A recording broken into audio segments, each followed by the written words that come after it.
Mindanaoan Divas, Almera Aresteves at Angelica Magno. Grabe. Standing ovation. Wow. Grabe. Ang galing nilang magkapatid, no, Kuis? Hindi sila magkapatid. Hindi sila magkapatid? Oo. Napapagkamalan lang. Pero Akala ko magkapatid. medyo hawig, no? Oo, sila ay twinning sa buhok, sa pananamit, tsaka sa boses. Ito yung literal na kinulot tayong... Oo, kinulot tayo. Andito yung isa nilang kapatid. Sino? Si Karina. Grabe, kumusta kayo, Almera and Angelica? Okay lang po. Medyo kinabahan po pero naitawid naman po yung song. Yay! Thank you, Lord. Parehas kayo nang galing sa season 9. Yes po. Grand finalist. Yes. Yes. So anong pakiramdam na makabalik dito sa TNT ulit?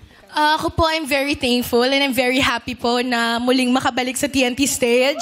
Napakalaking opportunity po nito ulit para sa amin, dalawa ng partner ko. And yun po, thankful po ako na hindi na po ako mag-isa ngayon sa stage, kundi kasama ko na po siya. Mas pinalakas po. My big sister. Ako rin po, sobrang, thankful po rin ako kasi parang chance po ito sa amin na may pakita po ulit yung talento po dito po sa It's Showtime, sa Tawag ng Tanghalan. So, thank you po talaga. At bukod doon, may good news kami narinig sa'yo dahil yung biological mother mo nag-reach out daw sa'yo. Yes Tama? po, yes po. Kwento mo naman kami ng kaunti lang. Paano nangyari yun? Before Huling Tapatan po, nag-message po yung mom sa akin po. Sabi po niya, congratulations anak, I'm so proud of you and I love you so much. And yun po, sobrang thankful po ako po. Bukod po dun sa ilang years po na hindi po kami nagkita po. Hindi ko na po yun inintindi kasi focus na po ako ngayon kung anumang memories ang makreate po namin together po. Ayun po. So, nandahil po sa TNT. sa Tawag ng Tanghalan po, sobra pa po sa 1 milyon yung premyo po na natanggap sa buhay ko po. Thank you.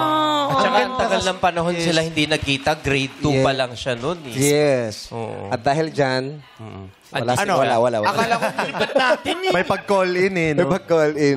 Pero ang ganda na wala kang any negative feelings towards Walang your biological sama ng mom. loob. Yes. Po, wala po. Matagal ko na po siyang pinatawad. Kaya po siguro parang nahiya po siyang mag-reach out sa akin kasi feeling po niya hindi ko po siya kayang patawarin. Pero hindi po. Mahal kita. Nagkita Matagal na ba na po. kayo after Hindi ng pa text? po. Andun pa po siya sa abroad. Yes po. May plano ba na pupuntahan ka niya dito or pupunta Opo, ka doon? pag matapos na po yung ano bang tawag? Parang contract. Contract. Yes po. Wow. Hanggang kailan ba yung contract mo? Bakit bibilin mo? Pumalakas na talaga si Magmamanage. Tito Ogie. Magmamanage. Ang galing kasi. Oo. Ito naman si Angelica, di ba? Ikaw ang pinakabunso, tama ba? Yes. Yes, 16 years old. Grabe, no, 16 years old pa lang si Angelica. Di ba? Nung 16 ako, grabe. Wow. Nagtatrabaho ka na rin, di ba, Bes? Pero hindi ako marunong kumanta ng katulad niya. Okay lang. So ngayon marunong ka na kumanta na? Hindi pa rin. Okay lang. Magaling ka naman sumayaw at magaling kang artista. Oo, at saka ang importante, nung 16 ka, umabot ka ng 17 hanggang ngayon. Yes. Umabot ako ng, wag na natin sabihin kung ano. Eto, ano kayang aabutin nila sa ating mga hurado? Ang ganda nun. Hindi natin alam kung anong aabutin sa mga hurado. Hurados, ano po ang masasabi ninyo sa pagtatanghal ng Mindanaoan Divas? Mindanaoan Divas, grabe. Nag-standing ovation kaming tatlo talaga for you kasi ramdam namin yung soul na galing sa Mindanao. Ibang klase din talaga yung mga singers na nagaling sa Mindanao, no? And sobrang, for sure, mapaproud sa inyo yung buong Kamindanaoan dahil sa pinakita ninyo yung galing. Alam nyo ba, yung River Deep Mountain High is not one of my favorite songs. Pero after kung makita ninyong pinerform yung kanta na yan, favorite ko na siya.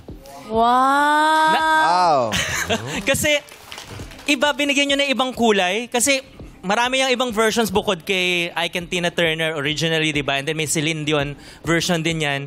And yung ginawa ninyong version is, uniquely your own. And grabe yung musicality na pinakita ninyo. Yung bale ng mga notes, tapos kung kailangang sabay, kung kailangang magsaluhan, biglang yung mga exotic harmonies bigla na papasok. On point. magagawa ninyo. Yung mga medyo yun na nga, lagi kong paboritong sinasabi, may danger kayong chine-chase. And habang chine-chase ninyo yung danger, sigurado kayo sa pag-tread nito. And you pulled it off. And yun nga, River Deep, Mountain High, pinakita nyo yung deepness ng musicality ninyo. And dinala nyo kami sa high. Na-high kami sa galing ng performance ninyo. Congratulations. Grabe. Exotic harmonies. Grabe yung exotic harmonies. Anong ibig sabihin nun? I learned something today. Exotic harmonies. Oh, Gawin nga natin yan sa recording. Magbangkit ka rin ng iba. Ha? Magbangkit ka rin ng iba. Iba naman. Ayan. Kuya Ogie, may gusto kang sabihin daw. Wala. Yung sinasabi mo kagad. Okay, Mindanaoan Divas, sobrang galing yun. Napakagaling ninyo. Wow! Both powerful vocals, agsanib, puwersa. It was explosive. Lahat kami dito nakanganga. Sobra kong na-enjoy yung performance. Para akong nanonood ng musical. Ganun yung feels. Tapos, walang mali, tama lahat. Para kayong nag-practice ng mga 2 taon. Ganun ka-perfect yung performance nyo. Grabe naman. Congratulations. Yes, congratulations. Alam nyo, honestly, picking a duet song is kind of a safe choice, di ba? Pero, alam nyo yun. So, you made something different doon sa song. Hindi siya expected. And yung mga kasi powerful yung voices niyo, powerhouse singers kayo. Pero binigyan niyo ng strength yung restraint. Hindi kayo nag-hold back, you restraint. And talagang sa dulo pinakita niyo kung gaano kayo ka-explosive na, hello, grand finalists kami. So, congratulations. It was a perfect performance. Hello. Hello. Exotic harmonies. Sorry. Hello. Manalo. Hello. Napakabongga, mapapa Mindanao. Wow ka talaga. Oh!